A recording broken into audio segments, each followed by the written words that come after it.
everyone. My name is Bhuvin from LKG.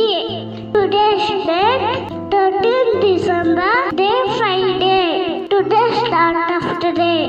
Always remember, no one loves you better than your parents. Thank you.